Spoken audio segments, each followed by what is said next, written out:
कौसल्या सुप्रजा रामपूर्वा सन्ध्या प्रवर्तते उत्तिष्ठ नरसार्दूल कर्तव्यं दैवमात्मिकम् कौसल्या सुप्रजा रामपूर्वा सन्ध्या प्रवर्तते उत्तिष्ठ नरसार्दूल कर्तव्यं दैवमात्मिकम् उत्तिष्ठोत्तिष्ठ गोविन्द उत्तिष्ठ गरुडध्वज उत्तिष्ठ कमलाकान्त त्रैलोक्यं मङ्गलं कुरु मातः समस्त जगतां मधुकैटभारे वक्षो विहारिणि मनोहर दिव्यमूर्ते श्रीस्वामि निःश्रित जनप्रिय दानशीले श्रीवेङ्कटेश दयिते तव सुप्रभातम् तव सुप्रभातमरविन्दलोचने भवतु प्रसन्नमुखचन्द्रमण्डले विधिशङ्करेन्द्रवलिताभिरर्चिते वृषशैलनाथदयिते दयानिधे अत्र्यादिसप्तऋषयः समुपास्य सन्ध्या आकाशसिन्धुकमलानि मनोहराणि आदाय पादयुगमर्चयितुं प्रपन्नाः शेषाद्रिशेखर विभो तव सुप्रभातम् पञ्चाननाब्जभव षण्मुखवासवाद्याः त्रैविक्रमादिचरितं विबुधास्तु वन्दी भाषापतिः पठति वासरशुद्धिमानात् शेषाद्रिशेखर विभो तव सुप्रभातम् ईषत्प्रफुल्ल सरसीरुहनारिकेलफूगद्रुमादिसुमनोहर पालिकानाम् आवादिमन्दमनिलः सह दिव्यगन्धैः शेषाद्रिशेखर विभो तव सुप्रभातम्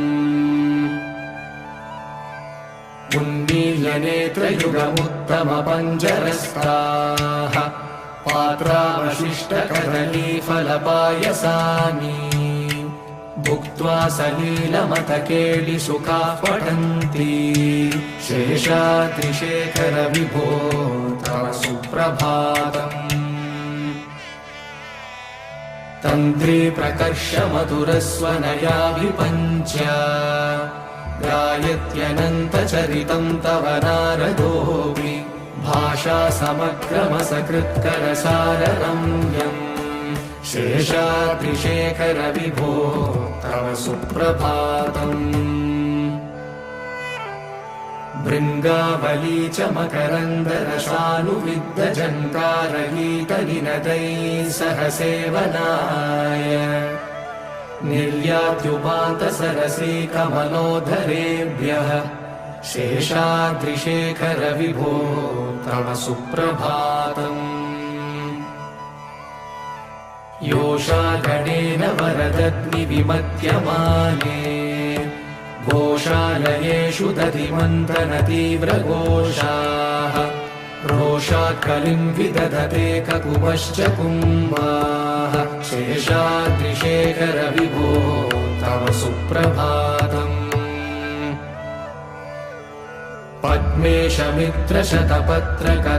पद्मेशमित्रशतपत्रकतालिवर्गाः हर्तुं श्रियं कुवलयस्य निजाङ्गलक्ष्म्या घेरे निनादमिव बिभ्रति तीव्रनादम् शेषाद्रिशेखर विभो तव सुप्रभातम् श्रीमन्नभीष्टवरदाखिललोकबन्धो श्री श्रीनिवास जगदेकदयैकसिन्धो श्रीदेवतागृहभुजान्तर दिव्यमूर्ते श्रीवेङ्कटाचलपते तव सुप्रभातम् श्रीमन्नभीष्टवरदाखिललोकबन्धो श्री श्रीनिवास जगदेकदयैकसिन्धो श्रीदेवतागृहभुजान्तर दिव्यमूर्ते श्रीवेङ्कटाचलपते तव सुप्रभातम्। श्रीस्वामी पुष्करिणिकाप्लवनिर्मलाङ्गाः श्रेयोतिनो हरविरिञ्च सनन्दनाद्याः द्वारे वसन्ति वरवेत्र हतोत्तमाङ्गाः श्रीवेङ्कटाचलपते तव सुप्रभातम्। श्रीशेषशैलगरुडाचलवेङ्कटाद्रिनारायणाद्रिवृषभाद्रिवृषाद्रिमुख्या आख्यां त्वदीयवसतेरनिशं वदन्ति श्रीवेङ्कटाचलपते तव सुप्रभातम्। सेवापराशिवसुरेश कृशानुधर्मरक्षोऽम्बुनाथ पवमानधनादिनाथाः भद्राञ्जलिप्रविलसन्निजशीर्षदेशाः श्रीवेङ्कटाचलपते तव सुप्रभातम्। धाटेषु ते विहगराज मृगाधिराज नागाधिराज गजराज हयाधिराजाः स्वस्वाधिकारमहिमाधिकमर्दयन्ते श्रीवेङ्कटाचलपते तव सुप्रभातम्।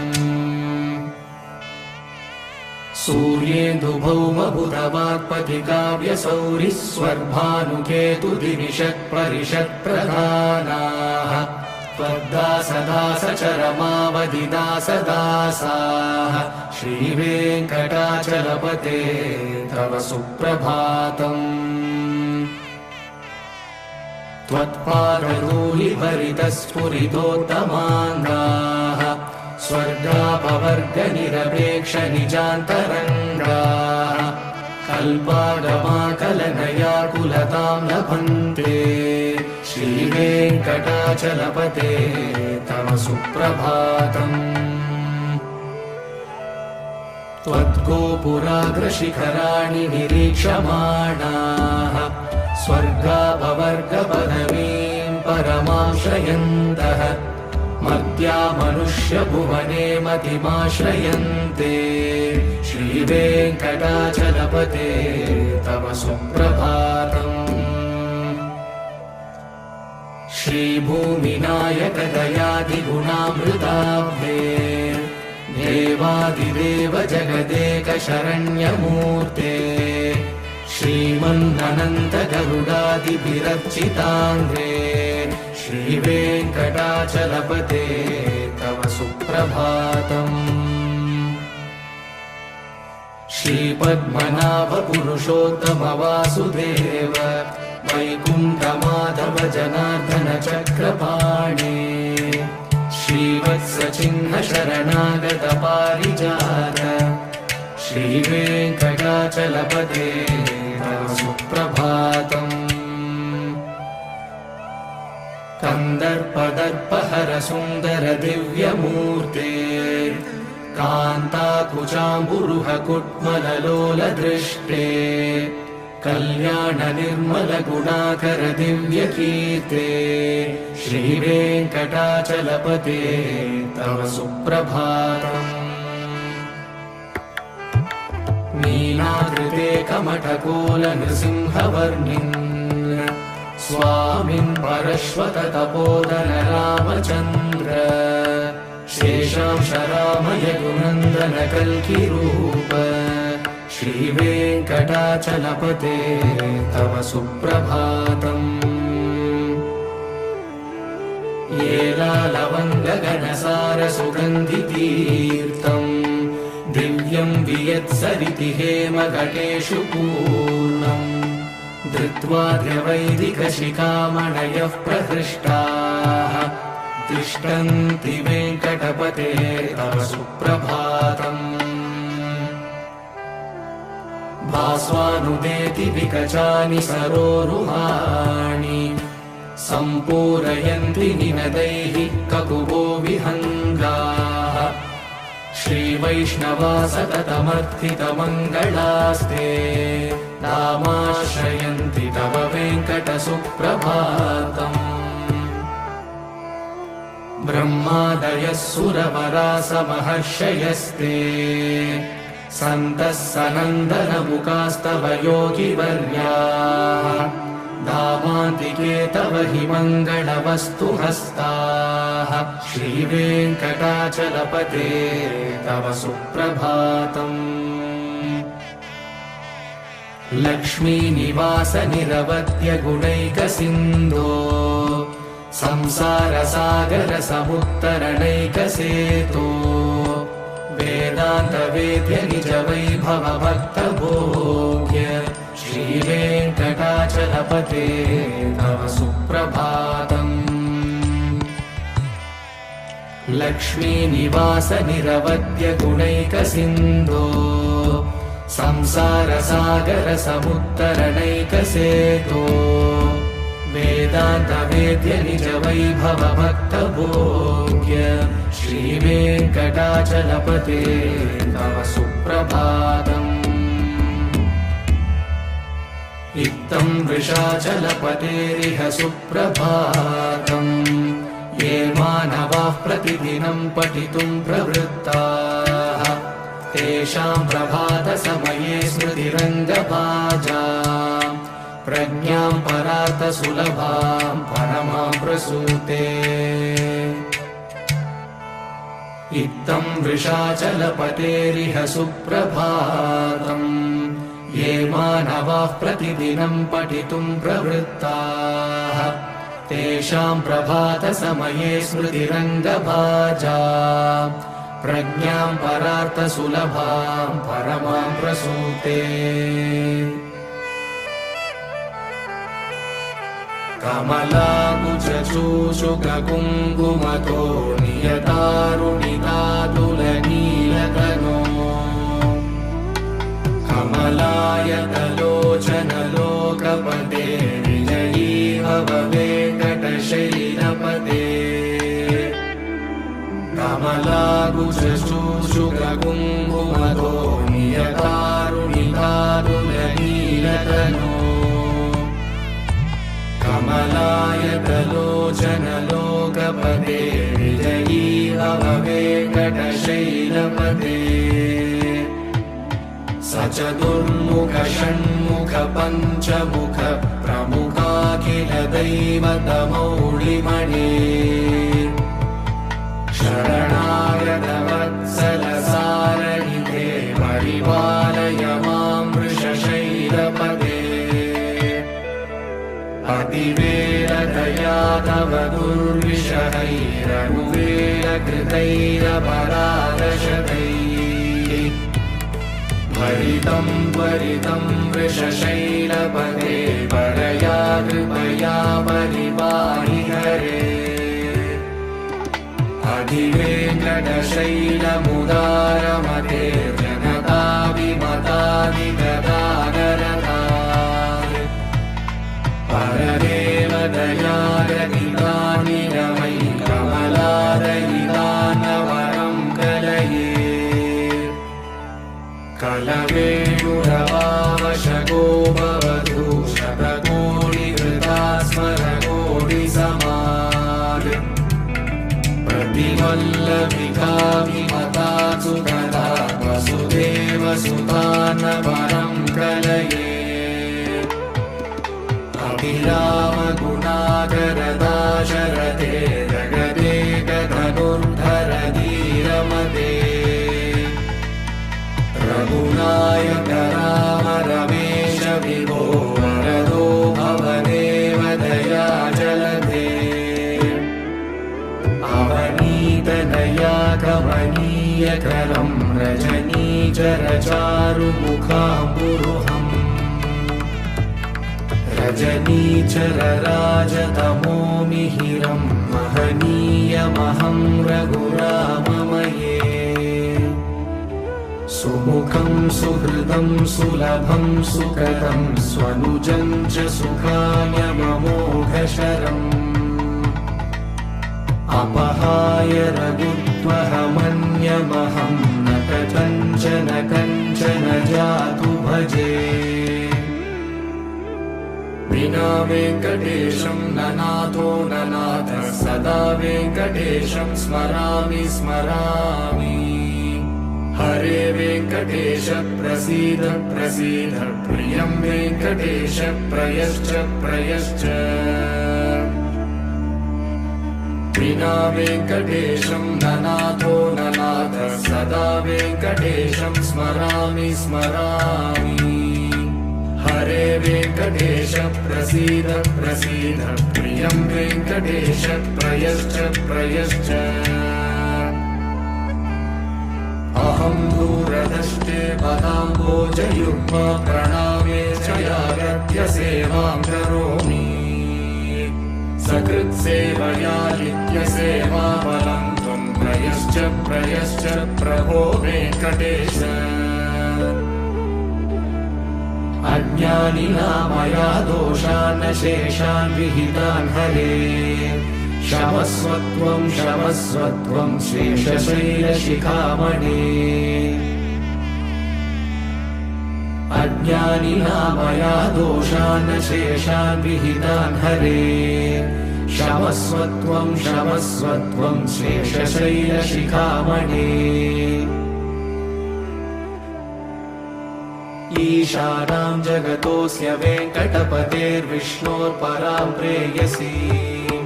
तद्वक्षस्थलनित्यवासरसिकां तक्षान्तिसंवर्धिनी पद्मालङ्कृतपाणिपल्लवयुगां पद्मासनस्तां श्रियं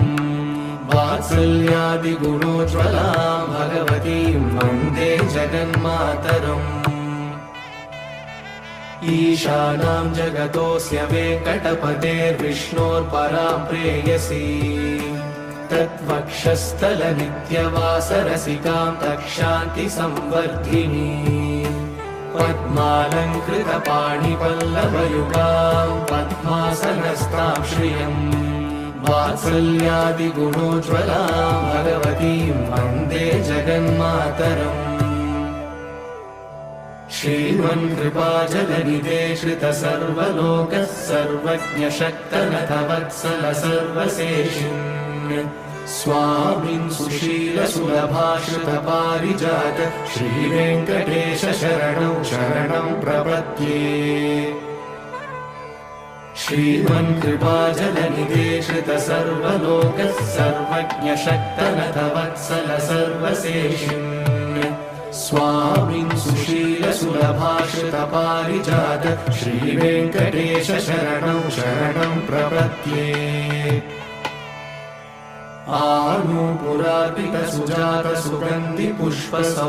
आनूपुरार्पितसुजातसुगन्धिपुष्पसौरभ्यसौरभकरौ समसन्निवेशौ सौम्यौ सदानुभवनेऽपि नवानुभाव्यौ श्रीवेङ्कटेश शरणं शरणं प्रपद्ये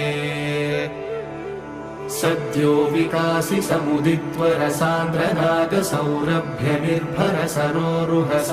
समुदित्वरसान्द्रनागसौरभ्यनिर्भरसरोरुहसाम्यवार्ताम् सम्यक्षु साहसपदेषु विलेखयन्तौ श्रीवेङ्कटेश शरणौ शरणं प्रपद्ये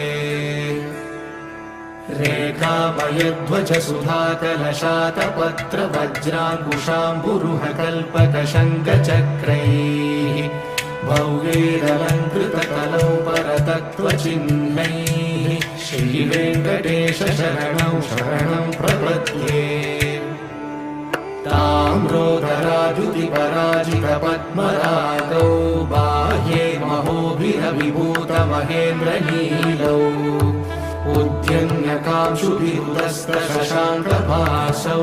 श्रीवेङ्कटेश शरणं शरणं प्रपद्ये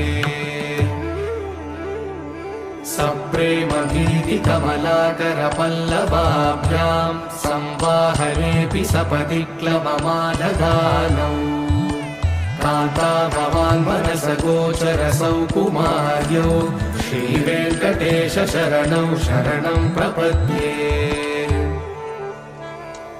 लक्ष्मीमहीतदनुरूपनिजानुभावनीलादिदिव्यमहिषीकरपल्लवानां आरुण्यसङ्क्रमणतः किल सान्द्ररागौ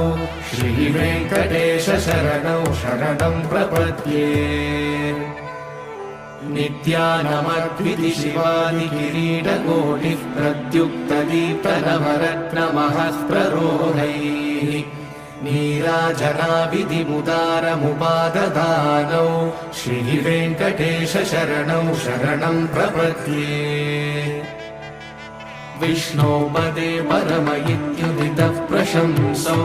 यौ मध्ववुत्स इति भोग्यतयाभ्युपातौ भूयस्ततेति तव पाणितलः प्रतिष्ठौ श्रीवेङ्कटेश शरणौ शरणं प्रपद्ये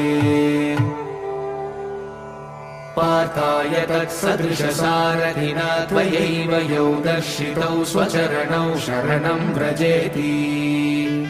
भूयोऽपि मह्यमिहतौ करदर्शितौ ते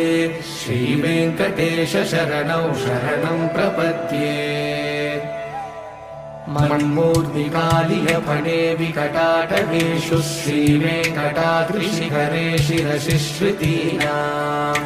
चित्तेऽप्यनन्यमनसां सममाहितौ ते श्रीवेङ्कटेश शरणौ शरणं प्रपद्ये अम्लानहृष्यतवनीतरकीर्णपुष्पौ श्रीवेङ्कटाद्रिशिखराभरणायमानौ आनन्दिता किल मनोनयनौ तवैतौ श्रीवेङ्कटेश शरणौ शरणं प्रपद्ये प्रायः प्रपन्नजनता प्रथमावतार्यौ मातुस्तनाभिव शिशोरमृतायमानौ प्राप्तौ परस्परतुलामतुलान्तरौ ते श्रीवेङ्कटेश शरणौ शरणं प्रपद्ये सत्त्वोत्तरैः सततसेव्यपदाम्बुजेन संसारतारकदयाग्रहृगञ्जलेन सौम्योपयन्तृमुनिनामवदर्शितौ ते श्रीवेङ्कटेश शरणौ शरणं प्रपद्ये सत्त्वोत्तरैः सततसेव्यपदाम्बुजेन संसारतारकदयाग्रहृगञ्जलेन सौम्योपयन्तृमुनिनामवदर्शितौ ते श्रीवेङ्कटेश शरणौ शरणं प्रपद्ये श्रीशश्रिया घटिकया त्वदुपाय भावे प्राप्ये त्वयि स्वयमुपेयतया स्फुरन्त्या नित्याश्रिताय निरवद्य गुणाय तुभ्यं शां किङ्करो वृषगिरीश न जातु मह्यम् श्रीशश्रिया घटिकया त्वदुपाय भावे प्राप्ये त्वयि स्वयमुपेयतया स्फुरन्त्या नित्याश्रिताय निरवद्य गुणाय तुभ्यं शां किङ्करो वृषगिरीश न जातु मह्यम् श्रियकान्ताय कल्याणनिधये निधयेऽर्तिना श्रीवेङ्कटनिवासाय श्रीनिवासाय मङ्गलम् श्रियकान्ताय कल्याणनिधये निधयेऽर्तिना श्रीवेङ्कटनिवासाय श्रीनिवासाय मङ्गलम् लक्ष्मी सविभ्रमालोकशुभ्रुविभ्रमचक्षुषे चक्षुषे सर्वलोकानां वेङ्कटेशाय मङ्गलम् श्रीवेङ्कटाद्रिशृङ्गाग्रमङ्गलाभरणाग्रये मङ्गलानां निवासाय श्रीनिवासाय मङ्गलम् सर्वावयवसौन्दर्यसम्पदा सर्वचेतसा सदा सम्मोहनायास्तु वेङ्कटेशाय मङ्गलम् नित्याय निरवध्याय सत्यानन्दचिदात्मने सर्वान्तरात्मने श्रीमद्वेङ्कटेशाय मङ्गलम् स्वतः सर्वविदे सर्वशक्तये सर्वशेषिणे सुलभाय सुशीलाय वेङ्कटेशाय मङ्गलम् परस्मै ब्रह्मणे पूर्णकामाय परमात्मने प्रयुञ्जे परतत्त्वाय वेङ्कटेशाय मङ्गलम् आकालतत्त्वमश्रान्तमात्मनामनुपश्यता अतृप्यमृतरूपाय वेङ्कटेशाय मङ्गलम् प्रायस्वशरणौ पुंसां शरण्यत्वेन पाणिना कृपया दिशते श्रीमद्वेङ्कटेशाय मङ्गलम् दयामृततरङ्गिण्यास्तरङ्गैरिव शीतलैः अपाङ्गैः सिञ्चते विश्वं वेङ्कटेशाय मङ्गलम् सद्भूषाम्बरहेतीनां सुषमावहमूर्तये सर्वार्तिशमनायास्तु वेङ्कटेशाय मङ्गलम् श्रीवैकुण्ठविरक्ताय स्वामि पुष्करिणीतटे रमया रममाणाय वेङ्कटेशाय मङ्गलम् श्रीवैकुण्ठविरक्ताय स्वामि पुष्करिणीतटे रमया रममाणाय वेङ्कटेशाय मङ्गलम् श्रीमत्सुन्दरजामातृमुनिमानसवासिने सर्वलोकनिवासाय श्रीनिवासाय मङ्गलम् श्रीमत्सुन्दरजामातृमुनिमानसवासिने सर्वलोकनिवासाय श्रीनिवासाय मङ्गलम् शासनपरैः मध्वाचार्यपुरोगमैः सर्वैश्च पूर्वैराचार्यैः सत्कृतायास्तु मङ्गलम्।